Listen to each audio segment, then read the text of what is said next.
High, আমি তিথি। আজ শনিবার সকাল সকাল ফ্লিপকার্টের গ্রসারি অর্ডার করেছিলাম।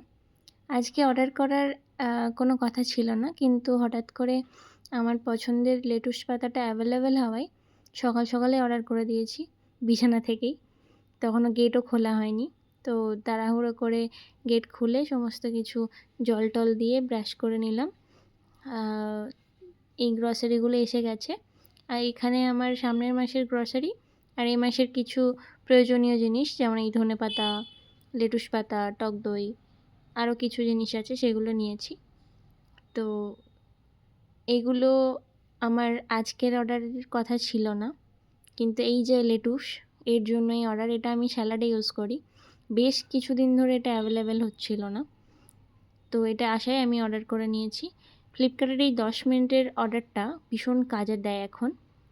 তো এটা খুব বেশি হয়ে যাচ্ছে। সমস্ত কাজ কমপ্লিট করে পুজো দেওয়া হয়ে গেছে। ও অফিসে যাবে, ওর মিটিং আছে, তাই খাবারটা দিয়ে দিলাম, ও খেয়ে বেরোবে। ও খেয়ে নেওয়ার পর আমিও খেয়ে নিয়েছি। তারপর এই জিনিসপত্রগুলো এবার আমি গোছাতে শুরু করেছি। এগুলো গোছাতে বেশ কিছু সময় যায় আমার, ঘন্টা 2-3 চলে যায়।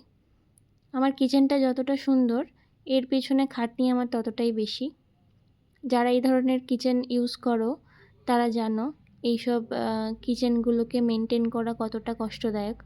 বিশেষ করে কোনো পোকামাকড় আরশোলা না হয়ে যায় বা উইপোকা না ধরে, শহরে এটা ভীষণ বড় একটা প্রবলেম। তার জন্য ঠিকঠাকভাবে মেনটেন করা, ওষুধ দেওয়া, এটা ভীষণ একটা ডিফিকাল্ট জিনিস।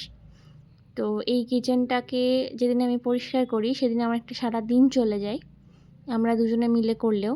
আর যদি আমি একা করি একদিনে তো কমপ্লিট করা সম্ভব নয়। ওপরের ক্যাবিনেটগুলো একদিন করতে হয় আর নিচটা আরেক দিন।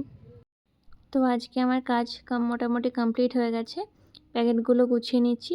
এগুলো তো আলাদা করে ফেলতে হয়। সলিড ওয়েস্ট সম্পর্কে একটু আইডিয়া আছে, তাই একটু জিনিসগুলো বুঝে শুনেই নোংরাগুলো ফেলি। আমার এখানে সব কমপ্লিট। এখন গোপালের ভোগ দিতে হবে, দুপুর হয়ে গেছে। তো ওকে নিবেদন করে দিয়েছি ভোগ। তারপরে আমি এবার নিজে খেয়ে নিয়েছি, একটু রেস্টও করে নিয়েছি। আজকের ওয়েদার খুব ভালো, তাই একটু বসে আছি। চলো, দেখা হচ্ছে পরের ভিডিওয়।